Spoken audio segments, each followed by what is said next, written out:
Hey there, my friend. Welcome back. This is Dr. Anthony Balduzzi from the Fit Father Project and the Fit Mother Project. And I get asked this question all the time. Dr. A, should I eat before or after my workout to lose weight? And I think this is such an important question that I want to cover in depth in this training. And when I give you some advice on different times of eating and meal timing setups based on if you work out in the morning, if you work out in the afternoon, or if you work out after work or late at night, I'm going to give you the answers to the different kinds of questions. I know you're going to learn a ton in this video, so get out your pen and paper, take some notes, and let's dive on in.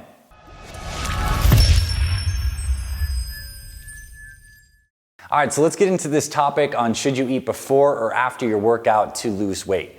And I want to start this by looking at a morning workout setup. So you're the type of person, for example, who may work out in the morning, and the question kind of is, should you get up and slam some food very quickly and then go work out, or should you work out fasted and wait until after your exercise to have the food?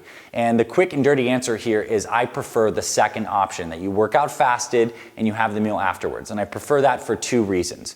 The first reason is that when we eat food, it actually takes a little bit of time for it to digest. So let's say that you had 2 eggs and you had a banana and a piece of bread with some peanut butter, for example. That meal is going to take at least an hour, if not 2-3 hours to fully digest. So if you're slamming this and expecting to go to the gym and get benefit from that food, then you're really kind of wasting your time in that sense, because that food's sitting in your stomach, it's not digesting, and now you're putting your nervous system into a sympathetic state, which is when we're exercising and our nervous system is all fired up. That's not going to actually help your digestion. So in that case, I say, hey, skip the food in the morning and just do some water and rehydrate, exercise fasted, and then have your breakfast afterwards. And that's a very common setup. Now, that's not to say that if you absolutely feel better, if you have a little bit of protein in your body, then doing something like a shake can be fine, because like a shake of some whey protein, 20 grams of protein, very fast digesting, very easy to digest. You don't have a lot of food sitting in your stomach, and that could be enough to hold you over. Me personally, I would just fast through my workout, because there is some fat burning benefits to fasted exercise and to intermittent fasting in general. And if we can extend that fast that you've been doing overnight through your workout, there are some benefits. Although the research does show that although fasted exercise in the short term does burn a little more fat, over the long term, the main determinant of your fat loss is not whether or not you're doing fasted exercise, it's your total calories, your total macronutrient intake. So you can lose just as much fat having breakfast versus exercising fasted. But I think from a digestive stress standpoint, it's just simpler to have some water. If you want to have a little coffee, that can be great before your workout as a pre-workout, or a little protein shake. For me personally, it would just be water, some green tea, maybe some black coffee, then I would get into the gym. Now, this is an important point that will apply to when we talk about the lunch and dinner scenarios. Your body is acutely sensitive to nutrients after you exercise. So something really amazing happens to your fat cells and your muscle cells after you do strength training in particular. These receptors, called these GLUT4 receptors, that actually help your cells suck up carbohydrates, they get expressed and they come in greater numbers to the surface of your muscle cells, and on your fat cells, they go under the surface. So what this means, practically speaking, without the science, is that your muscle cells are primed to soak up carbohydrates, and your fat cells are actually a little resistant to it. So that's one reason why actually eating after exercising, having more of your calories post-workout, is always a good idea. So this applies whether you have a morning workout, like a lunchtime workout, or a dinner time workout. I always prefer that you have your bigger meal after training, because again, your body's more nutrient sensitive and the calories you eat are going to be partitioned and driven more into the muscle cells to replenish glycogen to kickstart the recovery than necessarily being stored in fat cells. Now, total calories still matter. I'm not saying you have a free pass post-workout to just pig out on food, but I think there is an edge to having more calories post-workout. Plus, you don't have to worry about the digestive stress.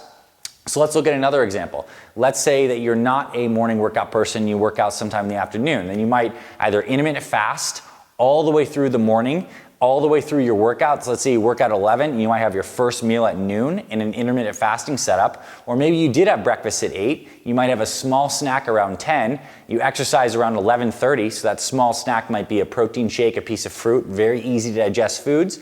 You get in there, you hit your workout, then you have your big lunch after the fact. That is another great setup. A bad mistake would be you go have a huge salad with a bunch of chicken on it, maybe a side of rice, and you have your big lunch, and then you go try to work out 30 minutes later.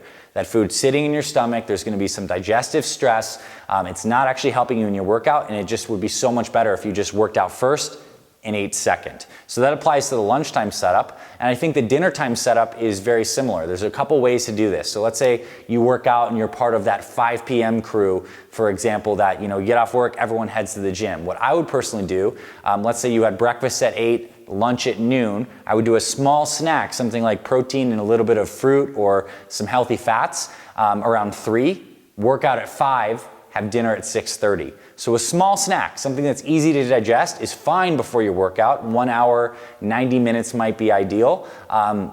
Then you go train, then you have your big meal at dinner. If you are absolutely a person that, you say, Dr. A, the only time I can work out is late at night after dinner, that still is okay. So if that's the case, let's say you have dinner around 6:37, give yourself an hour and a half to digest, and then go train, and then have a protein shake, and then go to bed. That would be ideal. Give yourself at least an hour, if not an hour and a half. And something I think that can help, if you're the person that needs to, just by schedule alone, needs to have dinner and then work out afterwards, getting something like a digestive enzyme to help facilitate the digestion process of that big dinner meal could be great. Or just eat a little lighter during that dinner meal and then have a second dinner after you train. So like dinner part 1, train, dinner part 2 can be great as well. And something is another kind of teaching point here in this video, it is very related, is to also understand some things about food combinations.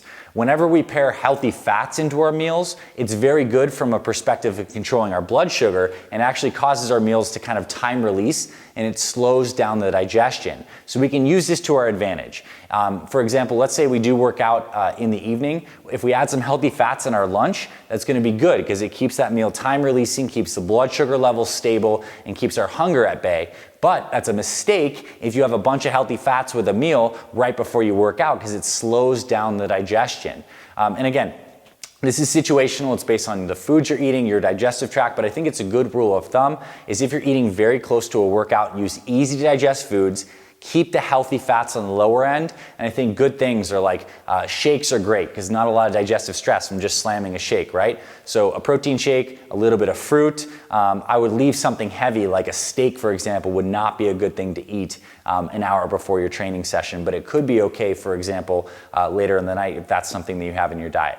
So I hope you found this helpful. To kind of sum this up with a nice button on it, if you work out in the morning, my personal preference is that you rehydrate. If you absolutely need something in your stomach, make it a shake. Get into the gym, have breakfast after the fact, or you can even continue fasting until later in the day. If you work out in the afternoon, have lunch after the fact. You can have a small snack 90 minutes before as long as it's easy to digest, and you will be the judge of what that is. If you feel like there's a rock sitting in your stomach while you're working out and you're feeling tired, you probably ate too much ahead of time.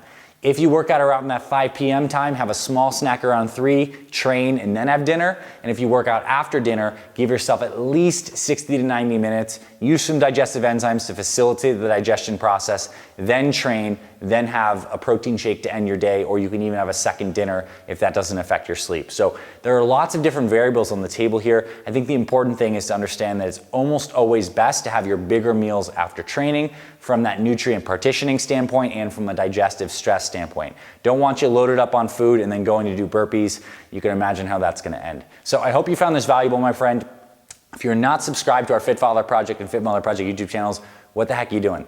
We literally have 500 plus videos across the channel covering these important topics like questions on nutrition, exact meal plans, workouts, form guides, how to get and stay motivated, how to keep your family healthy with you. This is what we stand for here at the Fit Father Project and the Fit Mother Project, so we're happy you're here. Hit that subscribe button if you want more videos like this and to access our entire channel. Give us a thumbs up if you found this valuable and drop us a comment below. We'd love to hear from you.